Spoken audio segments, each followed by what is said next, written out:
Welcome to SK education online learning platform. My name is Sachin Kumar. आजच्या सेशनमध्ये आपण सरळ सेवा परीक्षा वनरक्षक पेपरचं ॲनालिसिस करत आहोत.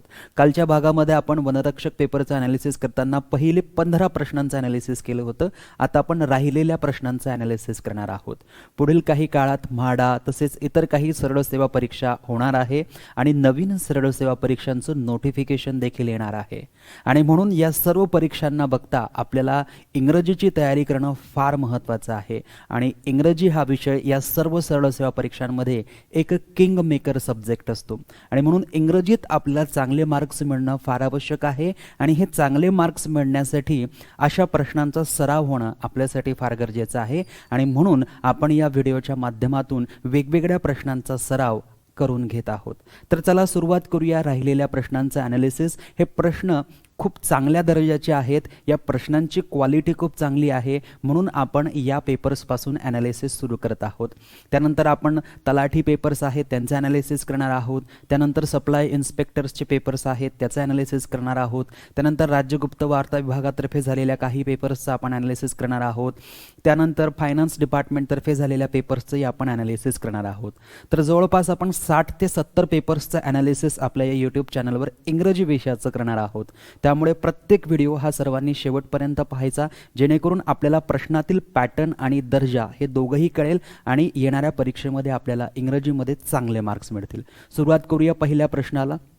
प्रश्न आहे identify the figure of speech of the following sentence. Sentence आहे they are as different as night and days. They are as different as night and days हे एक वाक्य आहे आणि या वाक्यामध्ये नेमका कोणता फिगर ऑफ स्पीच आहे, या वाक्यामध्ये नेमका कोणता अलंकार आहे हे या प्रश्नातून आपल्याला विचारलेलं आहे. मग बघा दे are as different as night and days या सेंटेन्सला जर आपण व्यवस्थित रीड केलं तर आपल्या लक्षात काय येते की या ठिकाणी ॲज एडजेक्टिव्ह ॲज असं लिहिलेलं आहे. काय लिहिलेलं आहे? As adjective as. म्हणजे बघा इथे लिहिलेलं आहे ॲज, इथे लिहिलेलं आहे डिफरंट आणि इथे लिहिलेलं आहे ॲज. जे आपण जर as different as, as good as, as bad as, as beautiful as, as nice as असं जेव्हा बघतो तेव्हा त्या सेंटेन्समध्ये असलेला जो फिगर ऑफ स्पीच असतो तो फिगर ऑफ स्पीच हा सिमिली असतो. हे प्रत्येकाला माहिती असणं फार गरजेचं आहे की जर एखाद्या सेंटेन्समध्ये ॲज लिहिलेलं असेल त्यानंतर एखादा ॲडजेक्टिव्ह पॉझिटिव्ह डिग्रीमध्ये असेल त्यानंतर पुन्हा एकदा ॲज लिहिलेला असेल तर ते वाक्य नेहमीसाठी सिमिली या फिगर ऑफ स्पीचमध्ये असतं. आणि म्हणून या ठिकाणी हा ॲज आपण बघतोय हा डिफरंट एक ॲडजेक्टिव्ह आहे पॉझिटिव्ह डिग्रीचा. पुन्हा एकदा आपण या ठिकाणी ॲज बघतोय म्हणजे आपल्याला हा जो ॲज डिफरंट ॲज जो या ठिकाणी लिहिलेला आहे हा सांगतोय की हा फिगर ऑफ स्पीच कोणता आहे, सिमिली हा फिगर ऑफ स्पीच आहे. तर बघा ऑप्शन 3 मध्ये आपल्याला सिमिली हा फिगर ऑफ स्पीच दिसतोय. मेटाफोर येणार नाही, त्यानंतर पर्सोनिफिकेशन सुद्धा येणार नाही आणि युफेमिझम सुद्धा येणार नाही. मेटाफोर म्हणजे डायरेक्ट तुलना केलेली असते. पर्सोनिफिकेशन म्हणजे एखादी वस्तू किंवा प्राणी असेल त्यांना पर्सोनिफाय केलेलं असतं, पर्सन सारखं वर्क करतात, बिहेव करतात असं दाखवलेलं असतं. ते या सेंटेन्समध्ये नाहीये. आणि युफिझम सुद्धा हा अलंकार नाहीये. म्हणून सर्वांना माहिती असणं गरजेचं आहे की ॲज एडजेक्टिव्ह ॲज असा जर पॅटर्न आला तर ते वाक्य सिमिली हा फिगर ऑफ स्पीच दाखवत असतं. क्लिअर? त्यानंतर घेऊया पुढचा प्रश्न. पुढचा प्रश्न आहे identify the figure of speech of the following sentence. पुन्हा एकदा याच परीक्षेमध्ये हा परत एकदा विचारलेला प्रश्न आहे फिगर ऑफ स्पीच या चॅप्टरवर. So the movie went on for an endless hour. आता या सेंटेन्समध्ये बघा the movie went on for an endless hour म्हणजे ती मूवी फार लॉंग होती की तिचा एंड होतच नव्हता. आता यामध्ये सर्वात महत्त्वाचा शब्द कोणता आहे? एंड. हा जो एंड शब्द आहे या एंड शब्दाला हा लेस शब्द लावून, एंड या शब्दाला लेस हा पोस्टफिक्स लावून एंडलेस हा शब्द तयार झालेला आहे. आणि एंड या शब्दाचा अर्थ मुळात शेवट होतो आणि लेस या शब्दाचा अर्थ होतो शेवट न होणे. म्हणजे या ठिकाणी एंड म्हणजे शेवट आणि लेस हा एक नेगेटिव्ह शब्द आहे. दोन्ही शब्द या ठिकाणी एक विरोधाभास क्रिएट करत आहेत, एक डिफरन्स क्रिएट करत आहेत की जो अपोजिट टाईपचा डिफरन्स आहे. आणि अशा प्रकारचा अपोजिट टाईपचा डिफरन्स ज्यावेळेस क्रिएट होत असेल त्यावेळेस ऑक्सिमोरॉन हा फिगर ऑफ स्पीच घेतला जातो. म्हणून लक्षात ठेवायचं काही महत्त्वपूर्ण शब्द आहे की समजा एंडलेस हा शब्द असेल किंवा ओनली चॉईस हा शब्द असेल, एंडलेस शब्द असेल, किंवा ओनली चॉईस हा शब्द असेल, किंवा बिटर स्वीट हा शब्द असेल, बिटर स्वीट हा शब्द असेल, तर यामध्ये बघा एंड म्हणजे शेवट होणे आणि लेस म्हणजे त्याचा शेवट न होणे. येथे ओनली म्हणजे फक्त आणि चॉईस म्हणजे फक्त एकच पर्याय आपल्याकडे. चॉईसचा अर्थच काय होतो की आपल्याकडे फक्त एकच पर्याय शिल्लक आहे. सो ओनली पण आहे आणि चॉईस पण आहे, दोन्ही या ठिकाणी विरुद्ध अर्थाचे शब्द आहे. इथे बिटर म्हणजे कडू पण आहे आणि इथे या ठिकाणी स्वीट म्हणजे गोड पण आहे. म्हणजे आपल्याला कळत नाही की सेंटेन्समध्ये जो शब्दांनी विरोधाभास क्रिएट केलेला आहे तो दोन्ही विरुद्ध अर्थांच्या शब्दांचा आहे आणि अशा वेळेस ऑक्झिमोरॉन हा फिगर ऑफ स्पीच असतो. ऑप्शन 1 मध्ये ऑक्झिमोरॉन दिलेला आहे. या सेंटेन्समध्ये कोणतीही वस्तू किंवा कोणताही प्राणी हा ह्युमन सारखं बिहेव करत नाही म्हणून त्याला पर्सोनिफाय किंवा पर्सोनिफिकेशन हा अलंकार देता येणार नाही. या सेंटेन्समध्ये कोणत्याही प्रकारे डेथ बद्दल बोललं गेलेलं नाहीये म्हणून ॲपॅस्ट्रॉफी हा देखील अलंकार येणार नाही. आणि या सेंटेन्समध्ये लाईक किंवा ॲज एडजेक्टिव्ह ॲज असा पॅटर्न आपल्याला दिसत नाही म्हणून सिमिली हा अलंकार देखील वापरता येणार नाही. सो फायनल ऑप्शन राहील आपलं first option oxymoron. So figure of speech महत्त्वाचा चॅप्टर आहे, सर्वांनी व्यवस्थित लक्ष द्यायचं. पुढचं सेंटेन्स पहा, identify the figure of speech in the following sentence. हा तिसरा प्रश्न आहे याच परीक्षेमध्ये. यापूर्वी आपण मला असं वाटतं मागच्या भागामध्ये 2 प्रश्न पाहिले होते फिगर ऑफ स्पीचवर आणि आज आपण 3 प्रश्न बघतो. म्हणजे तब्बल या परीक्षेमध्ये 5 प्रश्न आपल्याला फिगर ऑफ स्पीचवर विचारण्यात आलेले होते.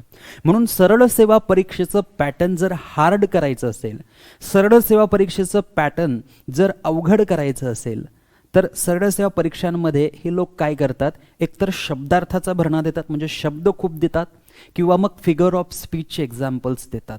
आणि म्हणून येणाऱ्या सरळ सेवा परीक्षांमध्ये जरी आपल्याला शब्दार्थ विचारले मग ते सनॉनिम्स असो, अँटॉनिम्स असो, इडियम्स असो, फ्रेजेस असो, वन वर्ड सबस्टिट्यूशन्स असो किंवा फॉरेन वर्ड्स असो किंवा स्पेलिंग मिस्टेक्स असो, या सर्वांची अगदी व्यवस्थित तयारी आपल्याला करून जायचं आहे. आणि फिगर ऑफ स्पीचवर जर आपल्याला प्रश्न विचारले तर 5 प्रश्नांचा सेटही येऊ शकतो, 3 प्रश्नही विचारले जाऊ शकतात, 2 प्रश्नही विचारले जाऊ शकतात. म्हणून सरळ सेवेची तयारी करत असताना प्रत्येकाने figure of speech, synonyms, antonyms, idioms, phrases, foreign words and one word substitution, spelling मिस्टेकवर सर्वाधिक लक्ष ठेवायचं आहे. चला घेऊया पुढचा प्रश्न. सो हा प्रश्न आहे, the house was light up with thousands light. The house was light up, ते घर जे होतं त्या घराला लाईट अप करण्यात आलेलं होतं म्हणजे घरामध्ये लाईट्स लावण्यात आले होते विथ थाउजंड्स लाईट. या ठिकाणी आपल्याला क्लिअरली कळतंय की त्या घरामध्ये 1000 लाईट्स लावली गेलेली होती. 1000 लाईट लावणं म्हणजे हे एक अतिशयोक्ती आहे, एक हायपरबोल आहे. आपल्याला क्लिअरली कळतंय की the house was light up with thousands light. एका घरामध्ये 1000 लाईट्स लावणं ही एक अतिशयोक्ती आहे आणि त्यामुळे हे मेटॅफोर होऊ शकत नाही. सिमिली म्हणजे या सेंटेन्समध्ये कुठेही आपल्याला ॲज एडजेक्टिव्ह ॲज असं दिसत नाही, कुठेही लाईक हा शब्द दिसत नाही म्हणून सिमिली येणार नाही. या घराची दुसऱ्या घरासोबत तुलना डायरेक्ट केलेली नाही म्हणून मेटॅफोर देखील येणार नाही. 1000 लाईट हे कुठेतरी आपल्याला हायपरबोल अतिशयोक्ती दाखवत आहे म्हणून तिसरं ऑप्शन करेक्ट होणार. ऑक्झिमोरॉन, या सेंटेन्समध्ये असा कोणताही शब्द नाही की ज्या शब्दामध्ये 2 असे शब्द असतील की जे एकमेकांशी विरोधी असतील आणि म्हणून ऑक्झिमोरॉन सुद्धा या ठिकाणी ऑप्शन होणार नाही. एकच ऑप्शन, एकच फिगर ऑफ स्पीच, एकच अलंकार राहील, अतिशयोक्ती अलंकार किंवा त्यांना आपण म्हणू शकतो हायपरबोल. क्लिअर? यानंतर घेऊया पुढचा प्रश्न. पुढचा प्रश्न आहे, pick the right idiom which fits into the sentence. आपल्याला आता इडियमवर प्रश्न विचारलेला आहे. रोमीज हाऊस, रोमीचे घर, इज 1 किलोमीटर फ्रॉम हिअर. रोमीचं घर इथून 1 किलोमीटर आहे, इथून 1 किलोमीटरच्या अंतरावर आहे. क्लिअर? मग आता बघा या ठिकाणी आपल्याला सांगितलेलं आहे नेक इन नेक. हे जे सेंटेन्स आहे की रोमीचं हाऊस इथून 1 किलोमीटर इतक्या अंतरावर आहे, तर या पूर्ण सेंटेन्ससाठी कोणता इडियम करेक्ट राहील, कोणता इडियम सुटेबल राहील? आता नेक इन नेक महत्त्वाचा इडियम आहे. हे सर्व इडियम सर्वांनी लक्षात ठेवायचे, आपल्याला कोणत्याही सरळ सेवा परीक्षेमध्ये किंवा MPSCच्या परीक्षेमध्ये विचारले जाऊ शकतात. नेक इन नेकचा अर्थ होतो क्लोजली सिमिलर, इतके सारखे दिसतात की त्यांना आपण म्हणतो खूप म्हणजे समान, सारखे की ज्याच्यातनं आपल्याला डिफरन्स करता येत नाही, त्यांना म्हटलं जातं नेक इन नेक. आणि इतकं सारखं, इतकं समान आणि रोमीचं हाऊस इथून 1 किलोमीटर आहे, याच्याशी काही तारतम्य, काही बॅलेन्स किंवा काही काहीच आपल्याला या ठिकाणी तारतम्य लावता येत नाही, म्हणून पहिलं ऑप्शन आपल्याला कॅन्सल करावं लागेल. परंतु ईडीएम आपल्याला लक्षात ठेवावा लागेल. त्यानंतर आहे as the crow flies. As the crow फ्लाइजचा अर्थ होतो shortest distance. As the crow flies म्हणजे काय? Shortest distance. हा केव्हा वापरला जातो? फॉर एक्झाम्पल, एखाद्या व्यक्तीचं घर या ठिकाणी आहे, एखाद्या व्यक्तीचं घर या ठिकाणी आहे आणि त्या घराकडे जाण्याचा हा अशा पद्धतीचा रस्ता आहे. ओके, म्हणजे एखाद्या व्यक्तीला जर या ठिकाणाहून या घरी जायचं असेल तर त्याला या रस्त्याचा वापर करावा लागेल आणि अशा पद्धतीने तो घरी जाईल. परंतु ॲज द क्रो फ्लायचा अर्थ काय होतो? की ज्या पद्धतीने कावळा फ्लाय करणार. म्हणजे काय? की जर समजा इथे क्रो असेल, कावळा असेल आणि त्याला जर या घराकडे जायचं असेल किंवा या घरात जायचं असेल तर तो कसा जाणार? तो बाय रोड थोडी ना जाणार आहे, तो बाय रोड जाणार नाही, तो उडत उडत जाईल. त्यामुळे तो असा कसं तरी उडत उडत शॉर्टेस्ट डिस्टन्सने तो त्या घराजवळ जाणार आहे. आणि म्हणून ॲज द क्रो फ्लायचा अर्थ काय होतो? Shortest distance. म्हणून इथून जे काही शॉर्टेस्ट डिस्टन्स असेल, जे कमीत कमी अंतराचा जो रस्ता असेल, त्या रस्त्याचा वापर करून आपण ॲज द क्रो फ्लाइज म्हणजे शॉर्टेस्ट डिस्टन्ससाठी आपण ॲज द क्रो फ्लाइज या इडियमचा वापर करतो. म्हणून Romi's house is 1 kilometre from here, यासाठी आपण ॲज द क्रो फ्लाइज म्हणू शकतो की इथून 1 किलोमीटर आहे, म्हणजे शॉर्टेस्ट डिस्टन्सने ते इथून 1 किलोमीटर आहे, म्हणून आपण ॲज द क्रो फ्लाइज हा इडियम घेऊ शकतो. त्यानंतर बघा थ्रू द नोज. ॲक्च्युअल हा इडियम आहे पे थ्रू द नोज.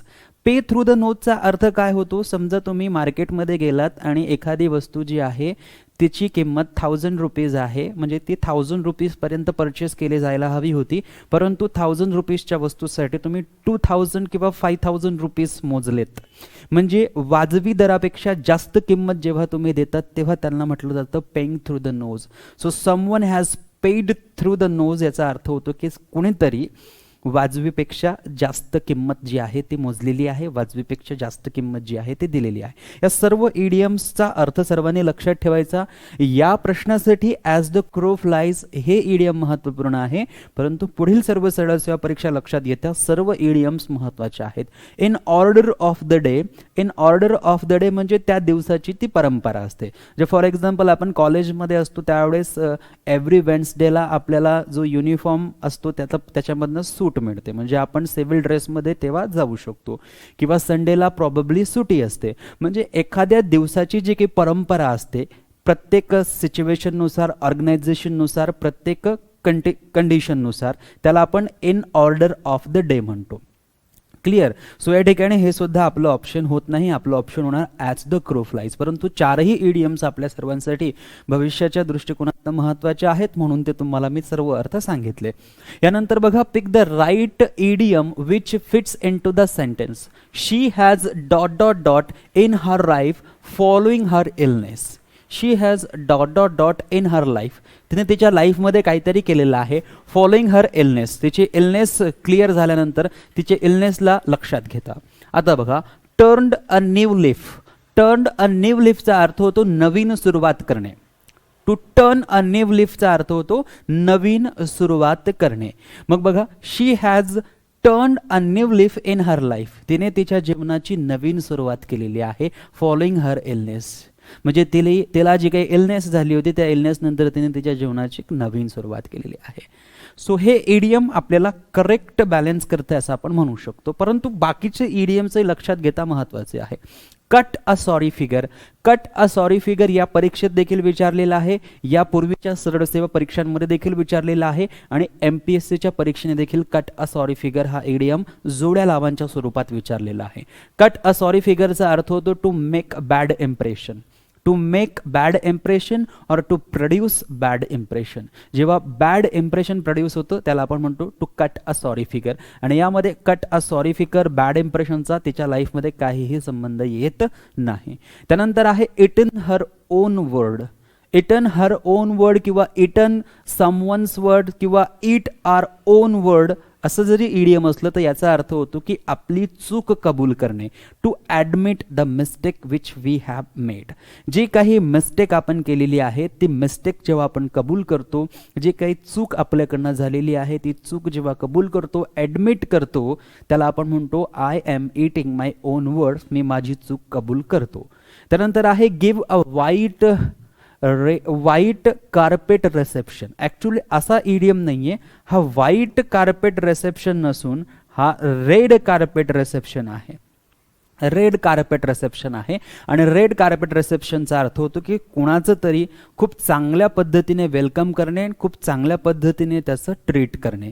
म्हणजे एखाद्या व्यक्तीला स्पेशल ट्रीटमेंटसह वेलकम करणे, त्याला आपण म्हणतो to give red carpet reception. White carpet reception म्हणत नाही.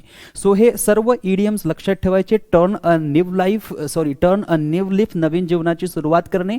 Cut a sorry figure, to produce bad result किंवा to produce bad effect. Eaten her own word म्हणजे to admit the mistake. And give a red carpet रिसेप्शनचा अर्थ मी आत्ताच तुम्हाला सांगितलं आहे, कोणत्या तरी व्यक्तीला वेलकम करणं परंतु स्पेशल ट्रीटमेंटने. त्यानंतर घेऊया पुढचा प्रश्न. पुढचा प्रश्न आहे convert the following active to passive voice. एक सेंटेन्स आहे त्याला ॲक्टिव्ह व्हॉइसमधून पॅसिव्ह व्हॉइसमध्ये कन्वर्ट करायचं आहे. I drank 2 cups of coffee. या सेंटेन्समध्ये बघा आय हा सब्जेक्ट आहे, ड्रँक हा व्हर्बचा सेकंड फॉर्म आहे, 2 cups of coffee. 2 cups of coffee हा संपूर्ण काय आहे? ऑब्जेक्ट आहे. बघा आपल्याला माहिती आहे की जो ऑब्जेक्ट आहे त्याला आपल्याला सब्जेक्ट बनवायचं आहे पॅसिव्ह व्हॉइस करताना, म्हणून 2 cups ऑफ कॉफी आपल्या सेंटेन्सची सुरुवात करेल. सो बघा पहिलं सेंटेन्स असो किंवा दुसरं ऑप्शन असो किंवा तिसरं ऑप्शन असो किंवा चौथं ऑप्शन असो, चारही ऑप्शनमध्ये 2 cups ऑफ कॉफी याने सुरुवात झालेली आहे. आता हा फार महत्त्वाचा पॉइंट आहे. ड्रँक.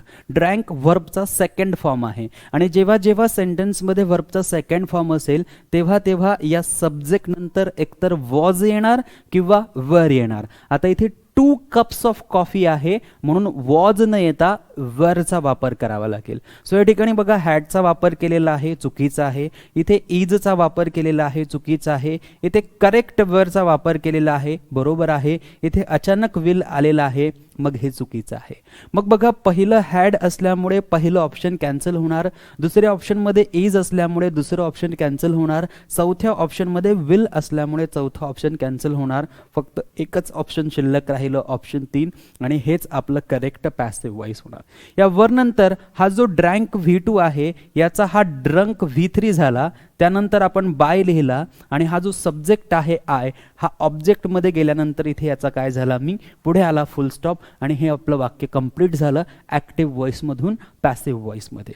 तर active voice to passive voice बऱ्याच जणांना जमतं, परंतु figure of speech, synonyms, antonyms, one word substitutions, idioms, phrases, foreign words यावर सर्वांना व्यवस्थित लक्ष द्यायचं आहे. त्यानंतर घेऊया पुढचा प्रश्न. Convert the following sentence from active voice to passive voice. Sentences I will never forget this experience. आता या सेंटेन्समध्ये बघा आय हा सब्जेक्ट आहे, विल आणि नेव्हर आणि फॉरगेट हा व्हर्ब फ्रेज आहे. त्यानंतर इथे दिस एक्सपिरियन्स जो आहे, दिस एक्सपिरियन्स जो आहे हा आहे आपला ऑब्जेक्ट, आणि हा ऑब्जेक्ट पॅसिव्ह व्हॉइस करत असताना सब्जेक्ट बनणार. म्हणून दिस एक्सपिरियन्स कुठे आहे? बघा इथे दिस एक्सपिरियन्स आहे, इथे देखील दिस एक्सपिरियन्स आहे, इथेही दिस एक्सपिरियन्स आहे, इथेही दिस एक्सपिरियन्स आहे. आता हा जो विल आहे हा विल बी होणार.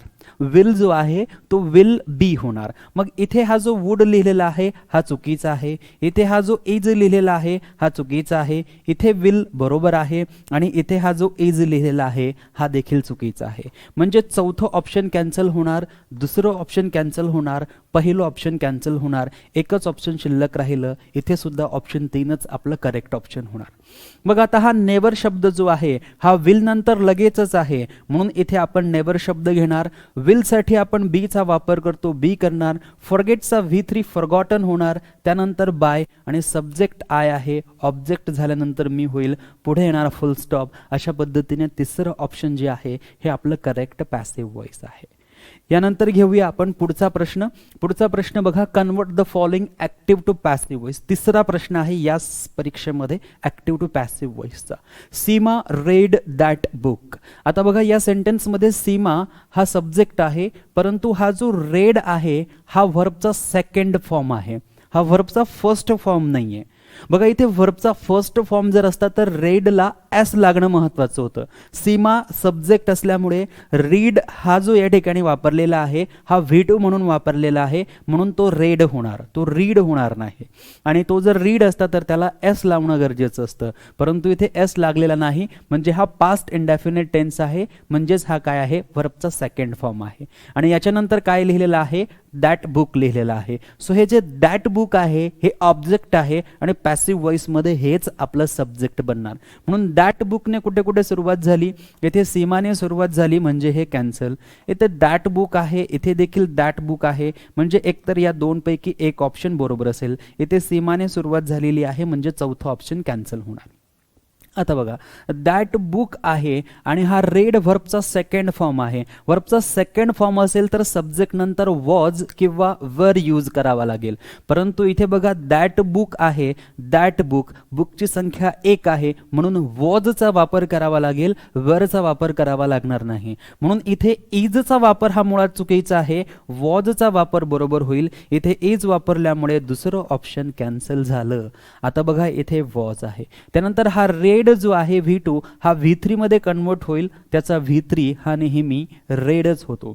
बघा हा लक्षात ठेवायचं, स्पेलिंग V1 V2 V3 मध्ये सारखं असणार. स्पेलिंग V1 V2 V3 मध्ये सारखं, हा असेल आपला V1, हा आहे V2, हा आहे V3. स्पेलिंग सर्वांमध्ये सारखं, परंतु V1 जेव्हा म्हणणार तेव्हा त्याचा उच्चार रीड होणार, V2 जेव्हा म्हणणार तेव्हा त्याचा उच्चार रेड होणार, आणि V3 जेव्हा म्हणणार तेव्हा देखील त्याचा उच्चार रेड होणार. क्लिअर. म्हणून हा या ठिकाणी V3 स्पेलिंग जरी सारखं असलं तरी याचा उच्चार V3 रेड होणार. त्यानंतर बाय हे प्रपोजिशन यूज करावं लागणार, आणि सीमा जो या ठिकाणी सब्जेक्ट आहे तो ऑब्जेक्टमध्ये जाईल आणि ऑब्जेक्टमध्ये देखील सीमाच राहील. मग या ठिकाणी सीमा लिहिलेला आहे, पुढे फुल स्टॉप आहे, म्हणजे आपलं करेक्ट सेंटेन्स जे आहे, करेक्ट ऑप्शन जे आहे ते ऑप्शन 3 आहे. तर या पद्धतीने आपण ऍक्टिव्ह टू पॅसिव्ह व्हॉइसचे हे सेंटेन्सेस पाहिलेले आहेत. त्यानंतर पुढचं सेंटेन्स पहा, pick the right meaning of the highlighted word in the sentence. The opera was quite stupendous. आता स्टुपेंडस या शब्दाला या ठिकाणी अंडरलाईन करण्यात आलेला आहे. सो स्टुपेंडस या शब्दाचा अर्थ होतो भव्य किंवा दिव्य, खूप महान, ग्रेट ज्याला आपण म्हणू शकतो. मग बघा आपल्याकडे कोणकोणतं ऑप्शन आहे, समथिंग दॅट इज अमेझिंग, एक असं की जे अमेझिंग आहे, भव्य दिव्य आहे. सो हे आपण आपलं ऑप्शन करेक्ट मानू शकतो, परंतु बाकीचेही ऑप्शन्स चेक करणं गरजेचं आहे. Something of the little importance, ज्याचं महत्त्व फार कमी आहे, something that is little importance हे होऊ शकत नाही, कारण स्टुपेंडस म्हणजे काय, भव्य, छान, सुंदर. त्यानंतर बघा समथिंग व्हेरी बोरिंग, असं काहीतरी की जे बोरिंग ते स्टुपेंडस असतं का, अजिबात नाही. त्यानंतर समथिंग टेरिबल, काहीतरी भयानक किंवा भयावह, हे देखील होणार नाही. एकच शिल्लक राहिलं, समथिंग दॅट इज अमेझिंग. आणि ऑपेरा म्हणजे काय की बऱ्याच शहरांमध्ये संगीत महोत्सव असतो, त्याला ऑपेरा असं म्हटलं जातं. So the opera was quite stupendous, जे ऑपेरा होतं क्वाईट अमेझिंग होतं. या ठिकाणी बघा something that is amazing. Clear. यानंतर घेऊया पुढचा प्रश्न, pick the right meaning of the highlighted word in the sentence. I am sure that the facts are going to tell against your case. Tell against your case किंवा tell अगेन्स्टचा अर्थ होतो तुझ्या विरोधात जाणे. काहीतरी आहे की जे तुमच्या विरोधात जात आहे, काहीतरी आहे की जे तुमच्या पारड्यात नाही. मग बघा टू गो अगेन्स्ट तुमच्या विरोधात जात आहे, टेल अगेन्स्ट किंवा गो अगेन्स्ट दोघांचा मिनिंग सारखा होतो.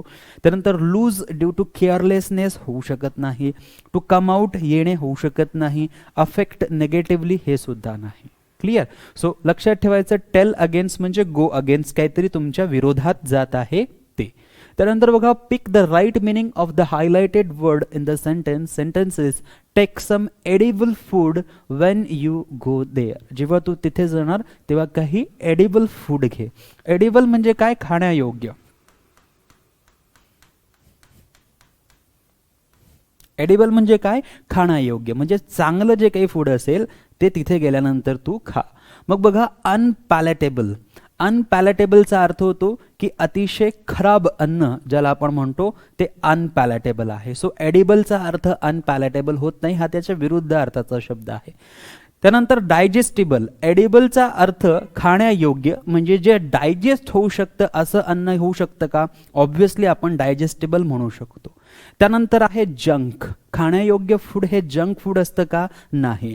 फिटनेससाठी, हेल्थसाठी सांगतात की जंक फूड जे आहे ते अवॉइड केलं पाहिजे, ते खाण्यायोग्य नसतं. बरेच जण खातात, आवडीने खातात, परंतु ते खाण्यायोग्य नसतं. त्यानंतर आहे प्री कुक्ड. प्री कुक्ड म्हणजे काय? ज्याला आधीच तयार करून ठेवलेलं आहे, की ज्याला आपण स्टेल म्हणतो किंवा शिळं म्हणतो.